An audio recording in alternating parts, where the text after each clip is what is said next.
آقا کریم بیٹھے تھے کہ ایک شخص آیا، صحابہ فرماتے ہیں آثار سفر اس کے بدن سے حویدہ نہیں تھے، سفید لباس پہنا تھا، سیاہ اس کے بال تھے، اور وہ مدینے کا رہنے والا نہیں تھا لیکن مسافر لگتا نہیں تھا، اور حضور کے سامنے وہ دو زانو ہو کے بیٹھ جاتا ہے اور حضور سے مختلف سوال کرتا ہے، اور جب آقا کریم اس کو جواب دیتے ہیں تو وہ کہتا ہاں بالکل آپ نے سچ کہا۔ تو ہمیں حیرت ہوتی ہے کہ یہ بندہ خود ہی سوال کرتا ہے تو خود ہی تصدیق کرتا ہے۔ خیر جب وہ چلا گیا تو حضور نے کہا عمر جانتے ہو یہ شخص کون تھا؟ تو کہا حضور اللہ اس کے رسول جانتے۔ تو آقا کریم نے فرمایا کہ یہ جبریل تھا جو تمہیں تمہارا دین سکھانے آیا۔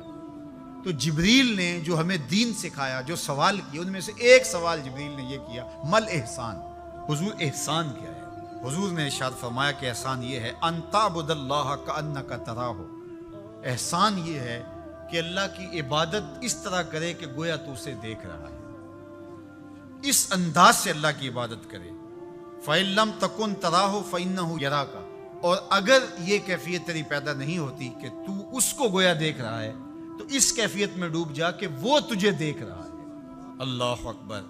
حضرت عقبہ بن عامر رضی اللہ تعالیٰ عنہ فرماتے ہیں میں حضور کی خدمت میں حاضر ہوا، حضور نے یہ بات ارشاد فرمائی سل من قطعک وعات من حرمک واعف عمن ظلمک، تین باتیں فرمائی۔ جو تجھ سے تعلق توڑے تو اس سے تعلق جوڑ، جو تجھے محروم رکھے تو اس کو عطا کر، اس کی جھولیاں بھر دے، جو تیرے اوپر ظلم کرے تو اس کو معاف کر دے۔ تو حضور نے یہاں صلہ رحمی کا حکم دیا۔ حضرت عبداللہ بن سلام رضی اللہ تعالیٰ عنہ فرماتے ہیں کہ میرے حضور نے فرمایا یا ایھا الناس، اے لوگو، افشوا السلام، سلام عام کرو، اس سے محبت بڑھتی ہے، پیار بڑھتا ہے۔ دوسری بات وَأَطْعِمُوا الطَّعَامَ، لوگوں کو کھانا کھلاؤ، ضرورت مندوں کو کھانا کھلاؤ۔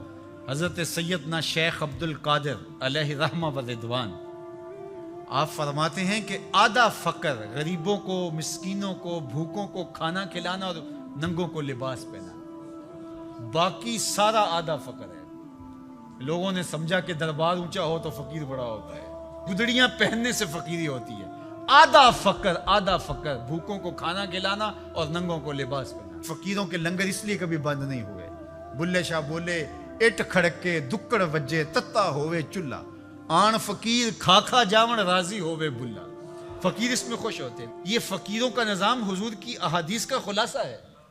کہا کہ افشوا السلام، سلام کو عام کرو، وَأَطْعِمُوا الطَّعَامَ، اور لوگوں کو کھانا کھلاؤ، وَصِلُوا الْأَرْحَامَ، اور رشتہ داروں کے ساتھ سلوک اچھا کرو، صلہ رحمی کرو۔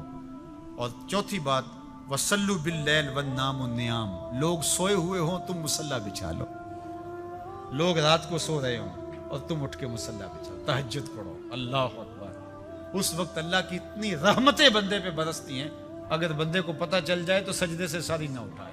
تدخل الجنت بسلام، تم سلامتی کے ساتھ جنت میں داخل ہو جاؤ گے۔ چار کام کر لو جنت تمہارے نام ہوئی۔ کیا؟ سلام عام کرو۔ یہ کوئی اوکھا کام ہے؟ مول لگتا ہے، کوئی بل آتا ہے؟ دوسری بات وَأَطْعِمُوا الطَّعَامَ، لوگوں کو کھانا کھلاؤ جتنی تمہاری گنجائش ہے۔ میرے حضور نے فرمایا تھوڑا سا پانی زیادہ ڈال لیا کرو اور شوربے کی پیالی ہمسایوں کے گھر بھیج دیا کرو۔ اپنا کھانا تو پکاتے ہی ہو، تھوڑا سا زیادہ پکا لیا کرو، ایک آدمی کا روز زیادہ پکا لیا کرو، اگر زیادہ گنجائش ہے تو زیادہ پکا لیا کرو۔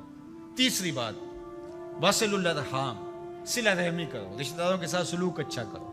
ہم کہتے ہیں کوئی اینٹ مارے گا تو ہم جواب میں پتھر دیں گے، کوئی ایک قدم پیچھے ہٹے گا ہم 10 قدم پیچھے ہٹیں گے۔ میرے حضور نے فرمایا نہیں، 10 قدم پیچھے نہیں ہٹنا، وہ جتنا مرضی پیچھے ہٹے تم آگے بڑھو۔ اللہ اکبر۔ آخری بات حضور نے فرمائی جب لوگ سو رہے ہوں تو تم آغوش نیند میں پڑے ہوئے لوگوں کو چھوڑ کے اللہ کے حضور سجدہ ریزیاں کرو۔